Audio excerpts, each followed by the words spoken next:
query responsibility segregation pattern, event sourcing, factory method pattern, representational state transfer, and touching on the meaning of some pertinent annotations in the customer microservice. So it's essentially a deep dive into the customer microservice. These patterns were used by the architects of Finiraxis, Mario Kranz, Mark Van Veen when they were building software. Yeah, so that developers following the webinar should have the customer microservice opened in your IDE so that they follow closely. The webinar will eventually be available on the Midforce Initiative's YouTube channel, so that and the link will be shared on the developers mailing list. So I hope that this webinar goes a long way to help developers in the community contribute to Apache Finirax CN. So if we open, I have here my customer microservice opened right here in front of me. I'm on the develop branch. So basically, there you see it. There's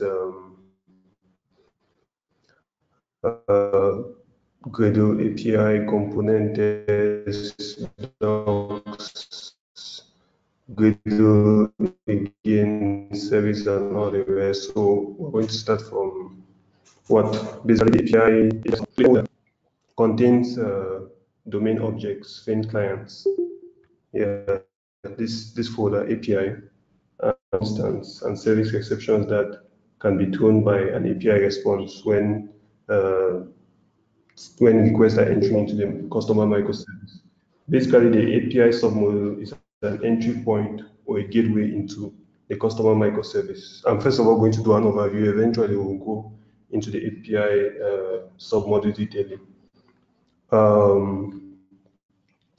The component test essentially is, I'll just say, is a submodular test service. We have, let's just ignore docs and Gradle. We have service. The service folder is the heart of the customer microservice, as it actually contains the business logic and uses custom annotations to achieve its goal.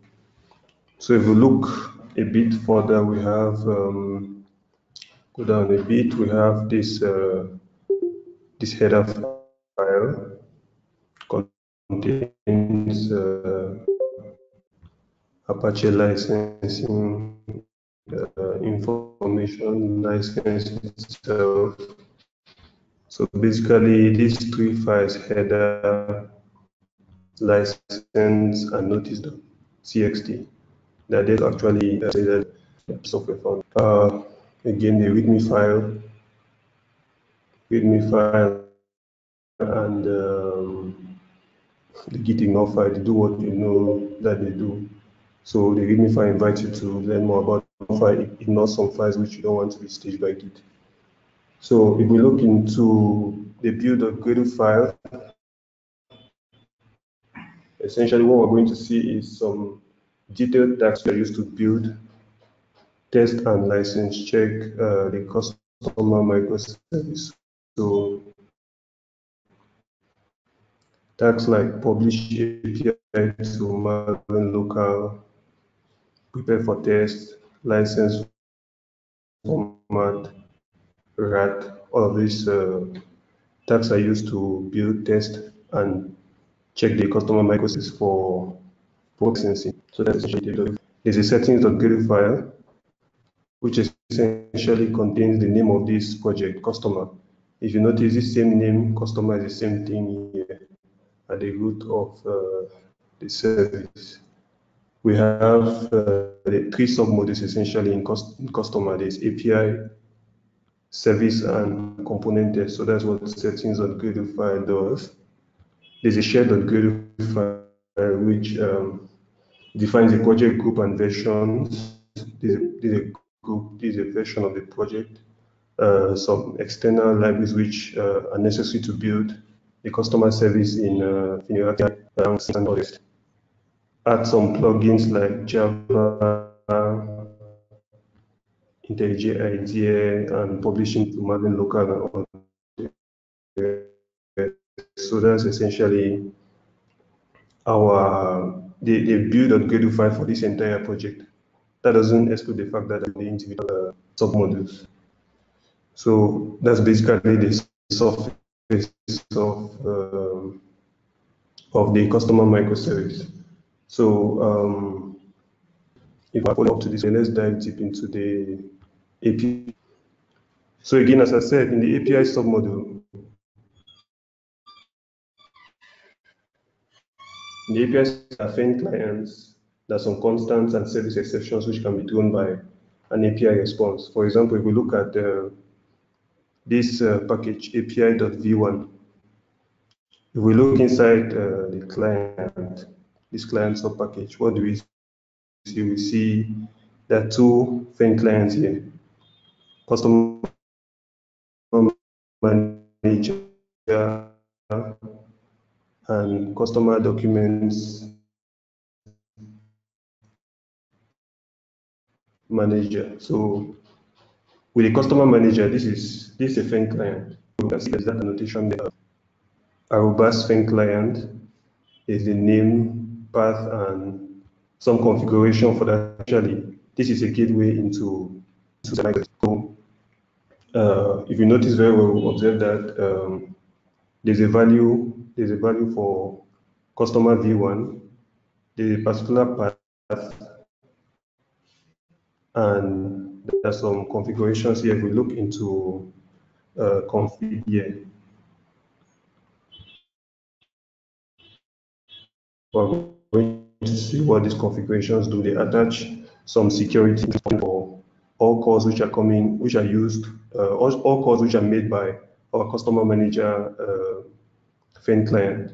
So if we see, for example, if there's a request like create a customer coming from the front end, which is coming in the form of this customer DTO, it comes through this fin client, and this create customer is what is invoked, and then it is sent to the service submodule for processing. So there are exceptions such as the throw exception. There are annotations such as the throw exception annotation, which throws a conflict if there's an issue or a bad request if your request is not the best. And it's clearly stated there, if there's a 409 status which is encountered, then they're going to tell you you're trying to create a customer which already exists. If there's an issue with validating the customer information you're sending, then they'll say it's a bad request. So as I said, the fin client essentially functions like an interface defined to generate client code for calling the actual REST controller within the service submodule. So immediately a request reaches the fin client, it routes that request to the service submodule. We're going to go into the service submodule as we go deeper. So that's essentially it for the customer manager. If you look detailedly, we're going to have other functions there which help, like this fetch customers. If you want to get a page of customers, it's find customer. If you're looking for a particular customer within this service, there's update customer and the rest.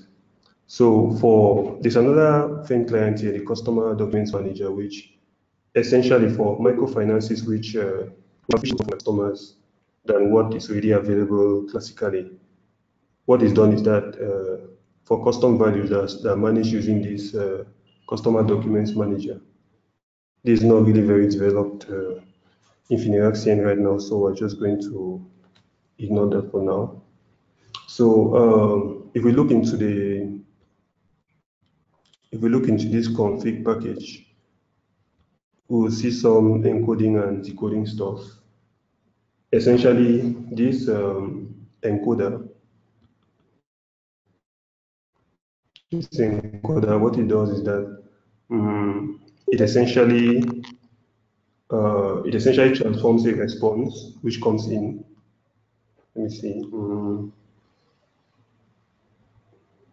there's the encoder and the decoder. They're a bit, it can be a bit confusing. So for the decoder, it takes a response coming in and transforms it into a Java object, while the encoder does the reverse. It takes a Java object and a request template and transforms it into a response going out of the service.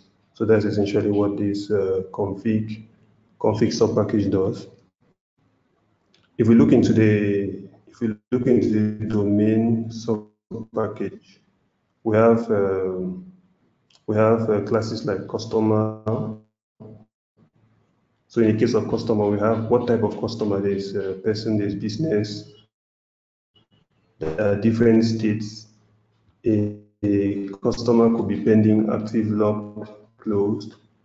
It's the normal identifier, which is a key for this comment type, given name, middle name, surname, and there's all these attributes which are stored for a customer. So on this domain object, which is actually used to carry information from this API to the service submodule, we discovered that there are some annotations like not blank, not null, valid. All of this is already helping to validate data which is coming into our customer microservice. In this case, we see the address made up of a street, city, region, postal code, and basically, essentially, it's just domain information, which when information comes from the front end, these data transfer objects, and they are sent to the service submodule for processing. So in this case, this contact detail is a type of contact detail. It could be email, phone, mobile. There's group. It could be a business. It could be private, and all the rest. So in this domain package, those are the TCOs which are stored there. So information coming again from the front end is captured into this format using the configurations we saw, the encode and the decode. They capture the information and send it into the service submodule. Now, the next thing we define is customer event constants. So these are specific event constants used by our message broker, ActiveMQ, for logging messages. So there's post customer, put customer. So depending on the kind of call we're making to our REST controller, what essentially is done is that the kind of call we make is being stored in ActiveMQ again to keep a certain audit trail and to queue messages that are happening in our system. So events,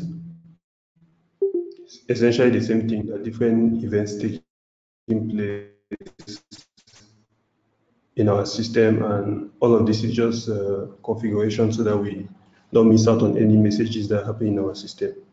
Now, again, we have this catalog API version 1 package, which works with this customer documents manager. Again, as I said, for MFIs which want to store a little bit more information than is required by our system, is managed in this form. There's this other file, the permutable groups ID. So this permutable groups ID essentially holds some constants which are used for defining permissions. What kind of permissions do different aspects of our service have when they want to access information from customers? Depending on the service and the permissions that they have, they can access the information. So these are essentially some constants that hold that kind of information. Now, this is submodule on its own, and it has its own settings on the file. Again, it's just holding the name of this submodule API, and we have its own. It has its own build.gradle file. Essentially, it's capturing some dependencies and some work and some tasks that have to be done just for the just for the API submodule to build test. And of course, it has its own testing infrastructure. Nothing so complicated about it, but this is just used to test what we have in this main folder here. So I think that that's essentially what we have for the API submodule. So as I said before, there's nothing so so strange about the API submodule.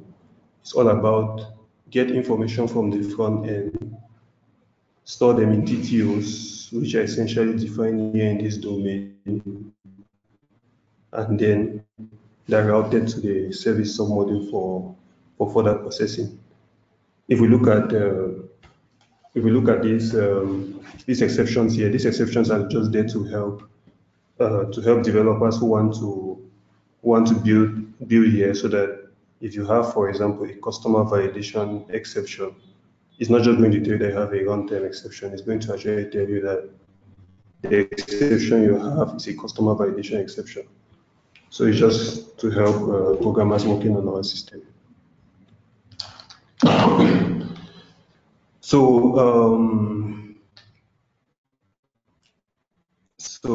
with that, we're going to go into the component test submodule. So in a component test submodule, we have again we have catalog. This is essentially test catalog.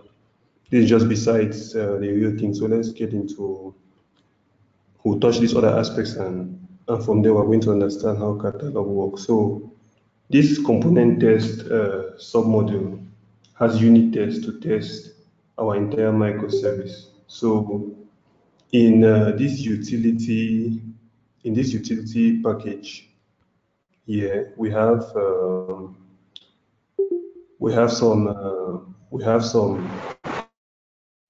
classes which automatically generate objects which are used for our testing. So we know that data is very useful for testing, and given that these component tests are not actually working with our real databases now, what we do is that we try to just, I would say we're trying to mock some data which will be used for testing. So in this case, we use the factory method pattern. And that's why, for example, for create random customer, we just set an identifier, some random string which is at most eight strings long, 8 characters long. We have a particular type. In this case, we choose person. Is a customer a member? We put through what is the current state? Is it pending? We say pending. So this is basically just helping us to generate some data that we're going to use for our testing. So that uses the factory method pattern. It's a creational pattern that helps us to create complex objects when we don't want to actually access real-time databases. So in this package, the next package we look at is listener. In the listener package, there are classes which listen to several events happening in a component test. For example, if we look at this, we have the customer, we have this event.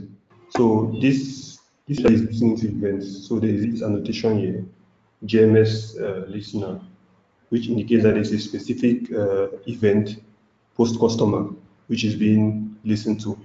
And definitely when it listens to it like that, it makes sure that when this event recorder creates an event, it gets stored in ActiveMQ as an event which the entire system is watching. So that's essentially what we have in listener.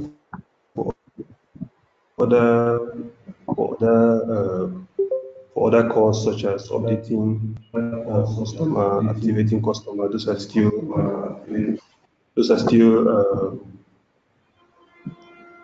events which our entire system is listening to. Now, if we look, there's a suite test environment. which is holding the name of our app. In this case, customer version 1 and some other configurations for MariaDB and Cassandra.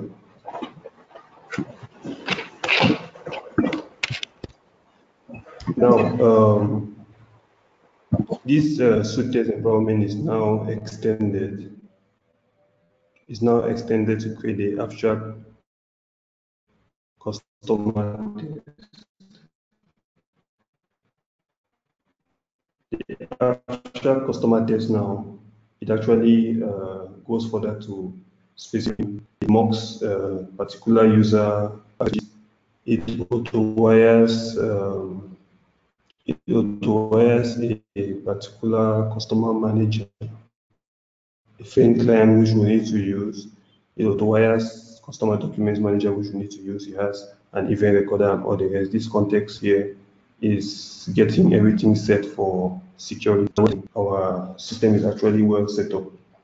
So for security, this user context here, what it does is that whenever there's a call, it gets a particular token and a refresh token and attaches it to that call in the FAIN client. And eventually, after some minutes, about 17 minutes or so, it refreshes a refresh token so that with that token, that particular user with particular privileges that they have, they can use and access different aspects of this customer service.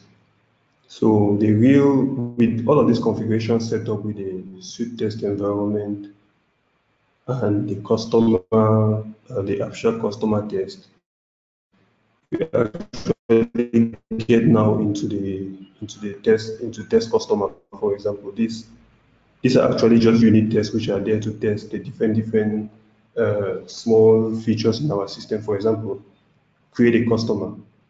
We initialize a particular object of customer. We generate it using our customer generator, which we have in this util sub package.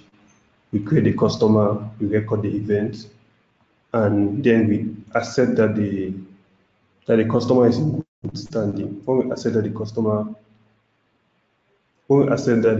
is still pending, it means that it's a newly created customer. The next thing is that we try to find it. And if we find it now and make sure that it is not known, then we're sure that we have created a new customer. That's just a short rundown of this should create customer test. So now there are hundreds of these tests which are actually testing the different functionality in our system. There's test customer, test documents,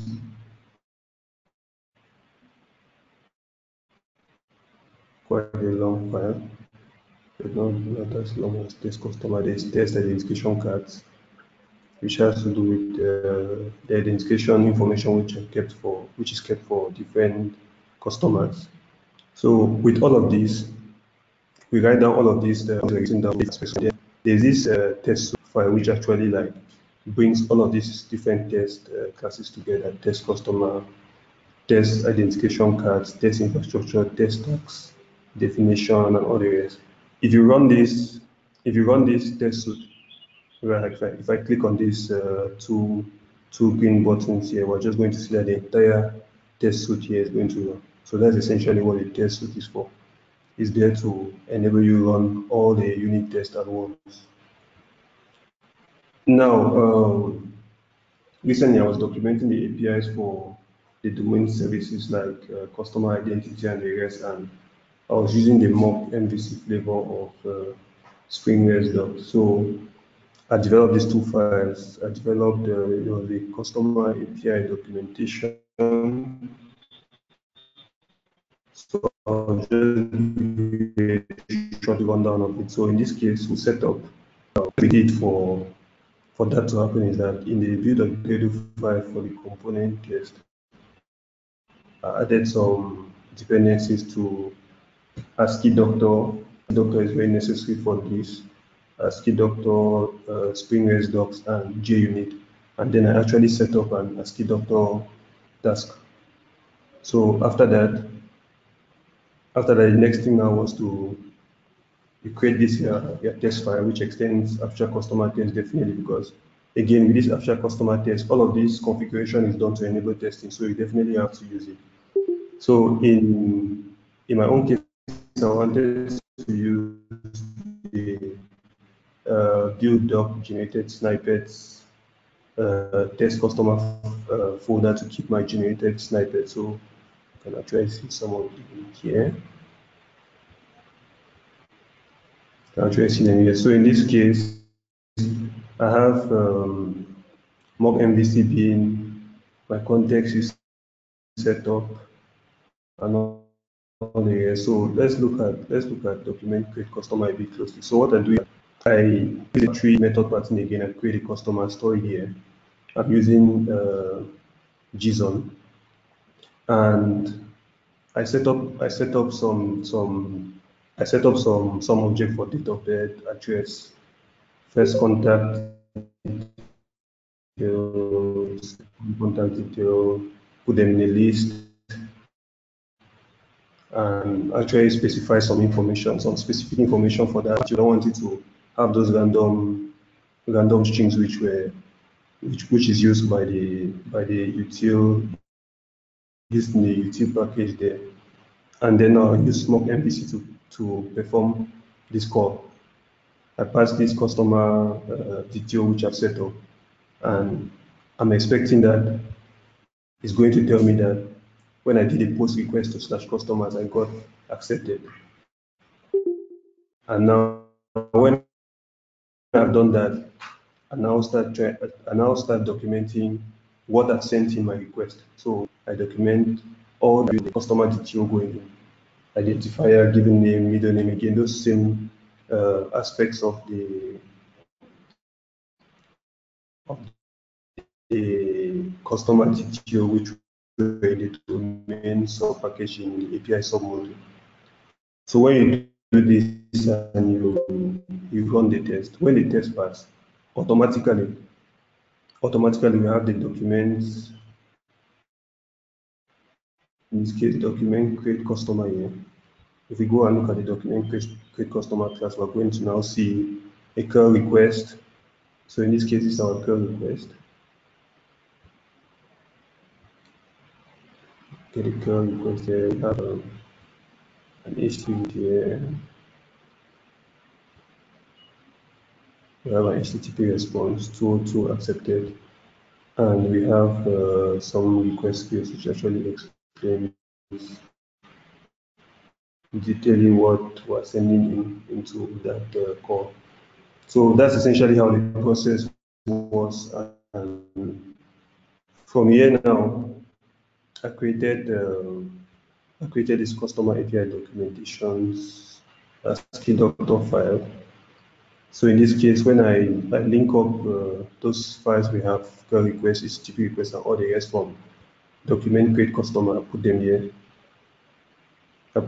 So when I put them into this, I go to the customer of the component test, and now we run the create ASCII.doctor tags. Remember that I talked about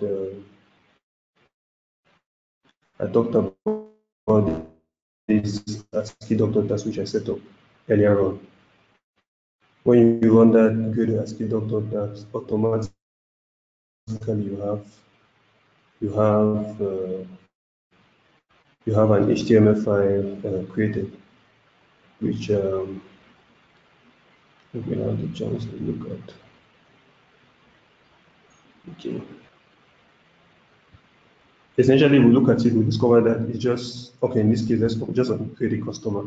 We see that same curl request here, HTTP request, HTTP request, and we have our create customer request fields table, and our HTTP response. So that's actually how the process of documenting the APIs for these different domain services went. So I hosted the work that was done on this temporarily on this smartfinance.tech website, and I think that for most of you, at least what I've explained now about the process of API documentation has actually opened your eyes to exactly how it gets done, so that maybe later on, anybody wants to continue to modify the project or make it better can always contribute to it. Eventually, this is going to be hosted up on the Apache infrastructure when Alex Vidakovic is given a bit more space for him to work, a little bit more resources to work on the project he's working on now. So, where are we with this being done, and essentially these API docs were some other form of unit test, just like test customer, test documents, and all the rest. So that's essentially it for the component test, to test the entire customer service. So actually, like, is this thing that we're building, is it working? Let's actually accept that it works. That's what component test is all about. So now let's go into the real thing, the service submodel. The service submodel, as I say, is the heart of the customer microservice.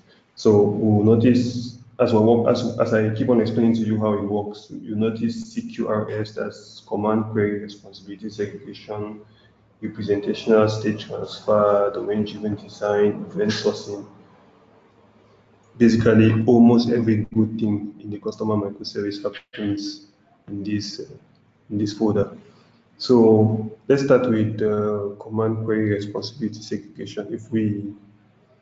If we look at okay, let's start first from the theory. From the very phrase command query responsibility segregation, it's a design pattern which differentiates between operations which read data and operations which update data. So basically, within the context of the REST API, operations which update data, such as post, put, patch, and delete, are different from those which read data, get, head, and options. Now, within the context of Finiraxi, again, there's little use of patch, head, and options. So we'll capitalize on post, put, delete, and get.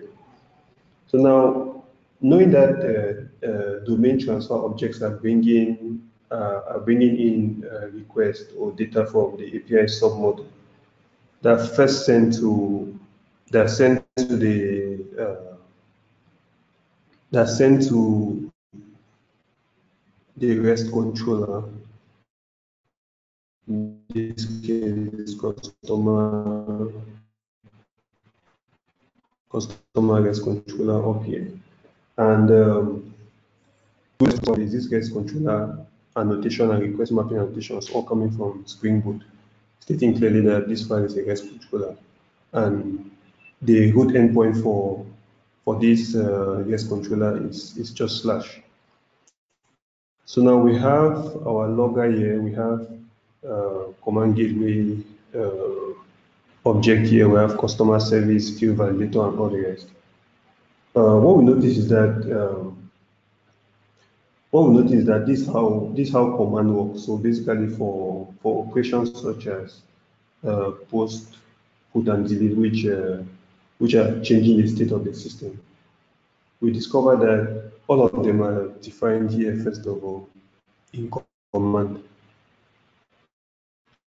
If, for example, what we want to do is we want to create a customer, what we observe is that there's a version of create customer command, right, which is create customer command here. So basically, all of these commands which can change the state of our system, that's either deleting some data, modifying it, all of them have commands stored inside this command sub package. And we discovered that when create customer is called, for example, the first thing that happens is that there's some validation They use this customer service and field value validation project. They use this project to just do a bit of checks around the data. Does this customer already exist? If the customer does not exist, the next thing is the custom values around here, are they empty? They check all of that, and then now they send they discharge a request to the command gateway and they create a customer. Now, that's how essentially the methods which change the state of the system go about. In the case of a GET request, like in this case, find the customer, all observe here is that they basically just go straight into the for the customer is present, then they just say okay, then they send you the customer, right? So we discover that commands are processed differently from the queries. So if we look again closely into this service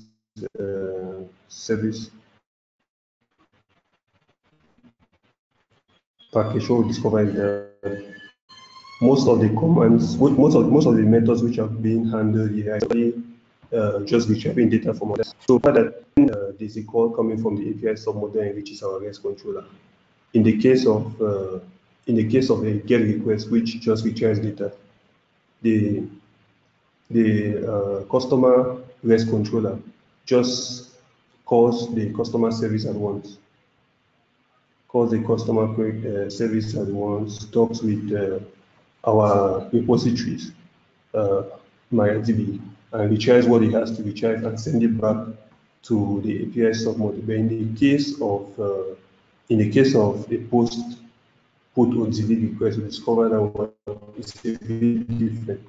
They actually call one of these commands in the command subpackage. So in reality, that's how different these two operations are being handled. There are explicit commands here clearly stating what happens when you want to change the state of the system. On the contrary, in the case of a GET request, when it comes to the REST controller, it sends straight into this service package, and it's handled at that level. It just starts talking with the database immediately. So if we look a bit closely into this handler subpackage here, we see this customer aggregate. So on this file, you see, we just start diving deep into domain-driven design. Now, slowing down a little bit from the code, Apache Fineract CN is an application framework for digital financial services.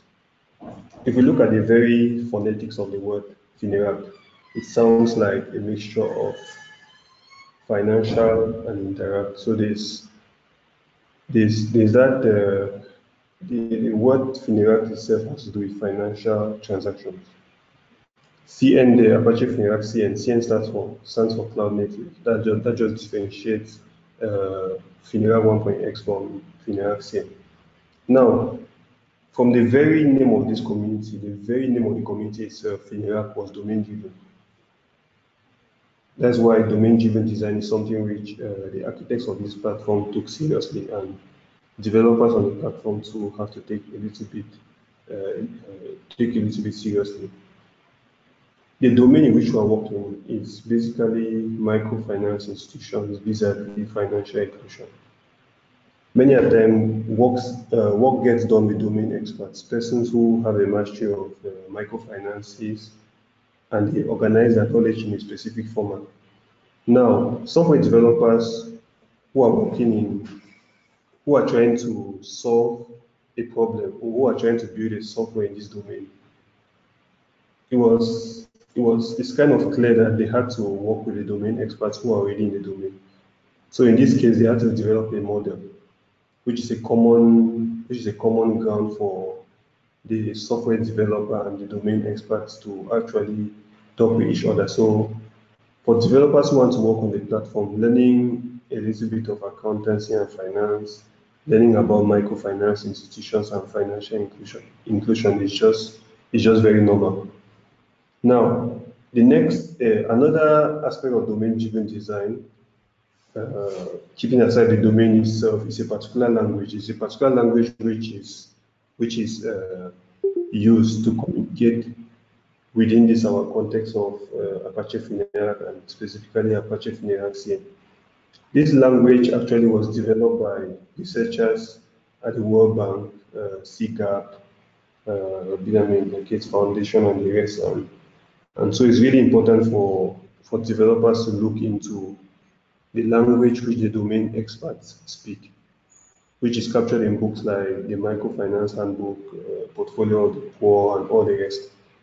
So again, I'm just trying to insist on the aspect of domain-driven design. We don't just write software out of the blue. You have to look at the domain in which you are working. And if you look at the very code that we're working with, you discover that if you look at this code very well, automatically you just start seeing yourself learning a lot of about microfinances. So it's because the way this platform was developed, there was a lot of domain-driven design happening in the back of the minds of the architects. So given that the model was clear, people were inspired by the work done by the World Bank researchers, microfinance, and all the rest.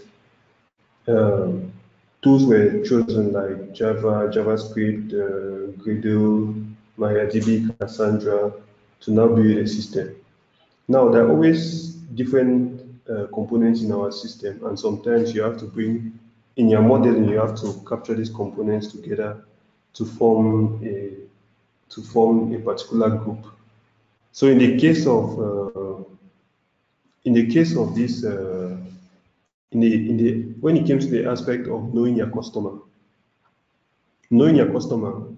or what they call KYC, or customer relationship management, it had to be captured as a domain, as a bounded context on its own. And so customer aggregate was like, when we look at this repository where we keep addresses, where we keep our customers, where we keep identification cards, contact details, portraits. What was the single thing that could bring all of them together? They just decided to call it the customer aggregate. That's why this aggregate annotation is very important. When you're building on the platform,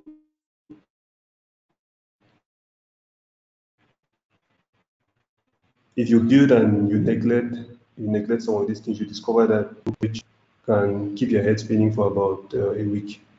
So you need to understand some of these annotations. If we look closely, there are other annotations that we use, which are popularly used by domain-driven experts, like in this repository package. If you look, for example, the address entity, you see that this address entity, this class looks exactly like this ID, like the key. This street, city, postal code. So these different attributes here are like columns, and now the different objects of this address entity are like different rows in the database. We see this entity table, ID column. All of these annotations are there for data integrity in our entire system. That's still domain-driven design. We have in this package mapper. We have, for example, the address mapper. The address mapper now is trying to transform information. When it gets an address which is in the form of a DTO, it transforms it into an address entity, right? And vice versa. When it gets an address entity from the database and it's definitely sending a response out of the system, it transforms that address entity into an address DTO. So that's essentially what this mapper is doing. Excuse me 1 minute. So um, that's the repository. Mapper is actually there to just change the form of some data a little bit. DTO to entity and entity to DTO, depending on the direction in which the data is moving. And then repository now, this is actually where this is actually how information is stored in our database. Again, they're using tools like JDBC and all the rest to actually communicate now from this level now to our MariaDB database. So let's talk a little bit about event sourcing. So again, let's just wrap up a bit with domain-driven design. So that's essentially the, the, the platform was essentially conceived within domain-driven design. Everything is domain-driven. For example, we cannot see a repository of addresses and we call it something else. We just call it the way that it is so that to facilitate the work that the developers are doing. And for domain experts, maybe who are doing some sales and the rest, it also enables them to understand exactly how to communicate with their customers. So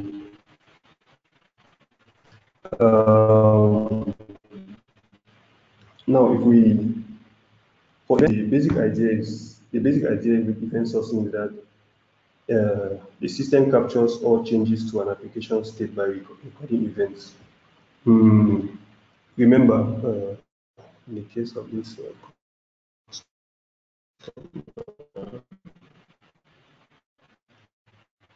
customer service,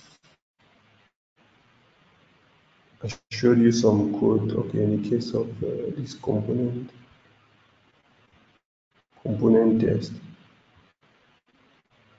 I showed you this example where when a customer was created a customer thing, the next thing that was done was the event recorder Pojo was used to store this event, saying clearly that this identifier has been created. So this is it helps us to keep a queue of messages that happen in the system. At the same time, when a command is stored in Cassandra, some section of that information is stored in our database MariaDB, and some of it which we want to keep in our queuing system, ActiveMQ, is stored there. So that's essentially what the event sourcing aspect is all about. If we look at the customer aggregate, we'll see that these annotations like event emitter.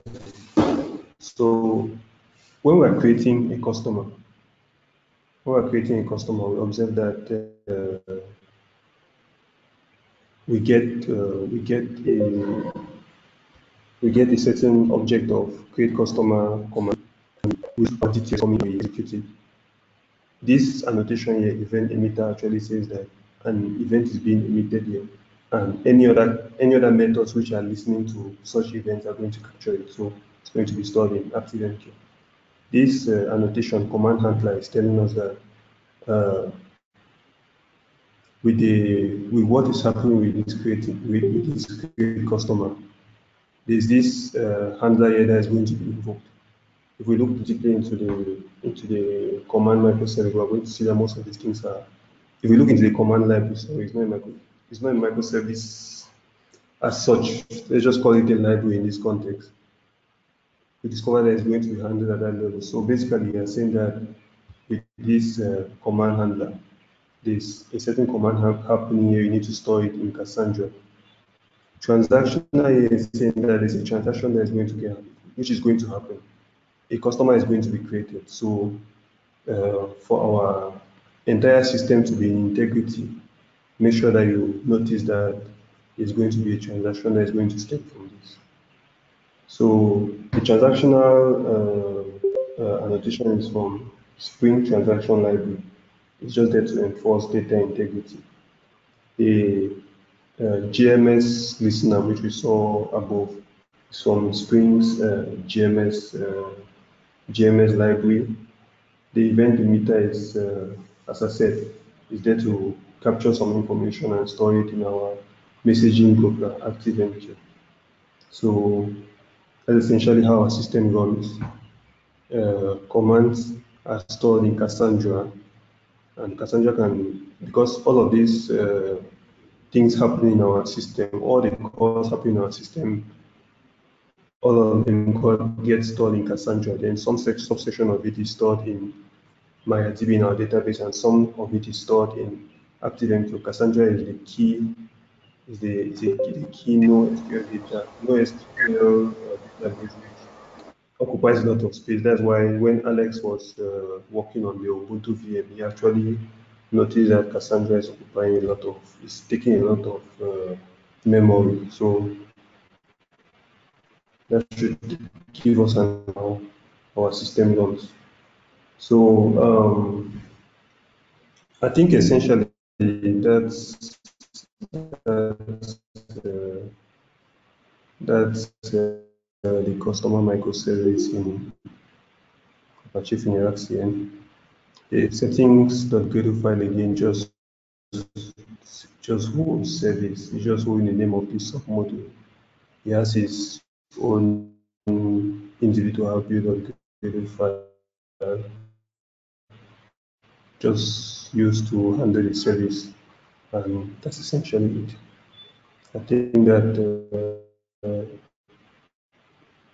most, if not all of the packages have been touched, so developers actually have an idea of which package does what. Kind attention. I'm now open to any questions and answers from our audience. Any developers who are quite familiar and experienced with Fineax CN1 on the call are also welcome to throw some clarifications as they see fit. Thank you very much. Over to you, Ed Kibo. Ed, can you handle the Q&A session?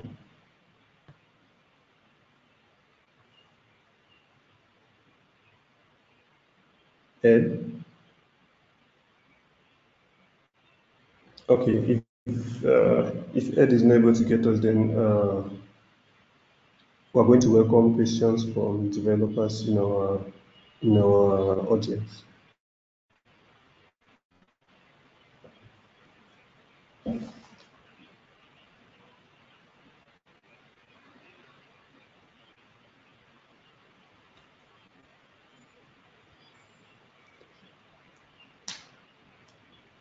Hello, Ed.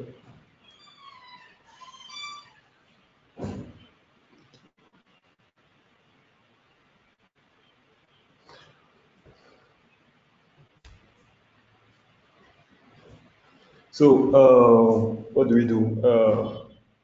Any questions? Any questions coming from our audience on uh, the deep dive we have done on the different concepts and the source code, how the different concepts were implemented in our customer service? Any questions coming from our community? I think there is one hand raised, Isaac. Okay, yeah.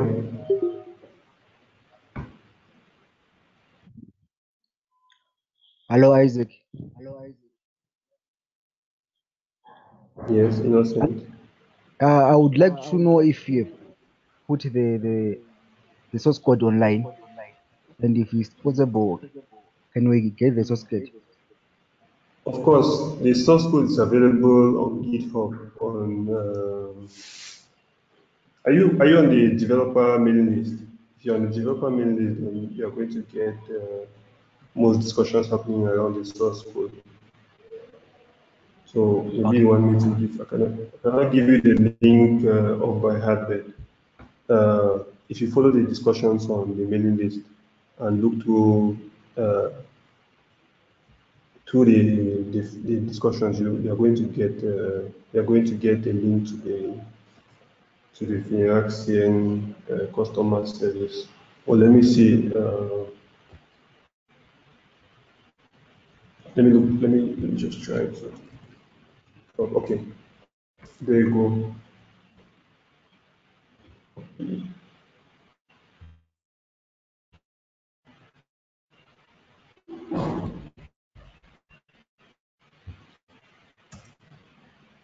Yeah, Innocent, have you seen that link? Yes. Yes. Thank you very much. I've seen it. Yeah, so that's a link to the customer service. Not all of the code which I showed you is really on this service because there's some PRs which have to be reviewed. When they get reviewed, then all of this code which I showed you is going to be in sync with the with the Apache repositories. Okay, noted. Thank you. Any other questions from the audience?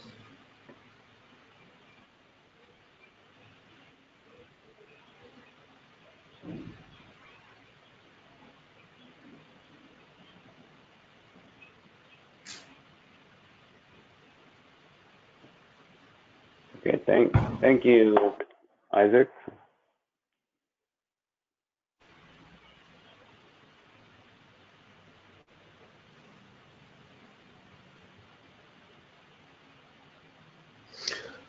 Okay, so I think if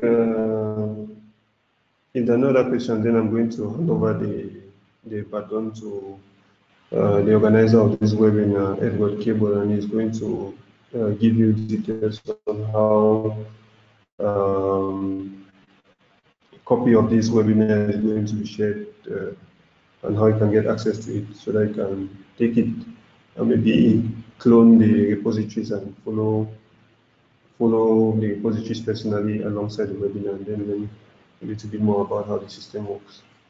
So Ed, I'm handing over to you. Thank you very much. Okay, yeah, thank you, Isaac, for leading the webinar today.